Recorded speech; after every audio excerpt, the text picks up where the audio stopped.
Hey guys, ಇವತ್ತು ನಾನು ಒಂದೆರಡು ಐಟಮ್ ತರಕ್ಕೆ ಅಂಗಡಿಗೆ ಹೊರಟಿದ್ದೀನಿ. ಬನ್ನಿ ಹೋಗೋಣ, ಜೊತೆಗೆ ಹೋಗಿ ಬರೋಣ. ಗಾಡಿ ಸ್ಟಾರ್ಟ್ ಮಾಡ್ಕೊಂಡ್ಮೇಲೆ ಸೀದಾ ನಾನು ರೇಷನ್ ಅಂಗಡಿ ಕಡೆ ಹೊರಟೆ. ರೇಷನ್ ಅಂಗಡಿಗೆ ಏನಕ್ಕಪ್ಪ ಅಂತಂದು ಮನೇಲಿ ಕಡಲೆ ತರಬೇಕಂತಂದ್ರು, ಹಂಗಾಗಿ ಕಡಲೆ ತರಕ್ಕೆ ಹೋದೆ. ನಾನು ಸೀದಾ ರೇಷನ್ ಅಂಗಡಿಗೆ ಹೋಗ್ಬಿಟ್ಟು 4 kg ಕಡಲೆ ಕೊಡ್ರಿ ಅಂತಂದೆ. ಆವಕ್ಕ ಕವರ್ ಕಟ್ಟೋದೇ ಲೇಟ್ ಆಯಿತು. ಇಂತೂ ಕಡಲೆ ತಗೊಂಡು ಸೀದಾ ನಾನು ಮೊಟ್ಟೆ ತರಬೇಕಂತಂದು ಮೊಟ್ಟೆ ಅಂಗಡಿಗೆ ಹೊರಟೆ. ಆದರೆ ಮೊಟ್ಟೆ ಅಂಗಡಿ ಬಾಕ್ಲಾಕಿತ್ತು ಅಂತಂದು ಸೀದಾ ನಾನು ನೀರು ತರಕ್ಕಂತಂದು ಹೊರಟೆ. ನಾನು ವೀಡಿಯೋ ಮಾಡೋದ್ರಲ್ಲಿ ಬ್ಯುಸಿ ಇದ್ದೆ. ಕ್ಯಾನ್ ತುಂಬಿತ್ತು, ನನಗೆ ಗೊತ್ತೇ ಆಗಲಿಲ್ಲ. ಆವರಣನೂ ನೋಡಲಿಲ್ಲ.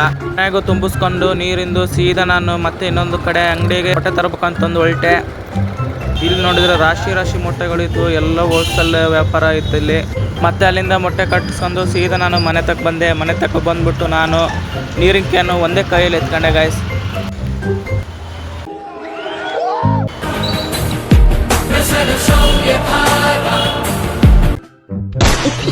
ಕೊನೆಗೂ ಸಾಹಸ ಮಾಡಿ ನೀರು ತಂದೆ.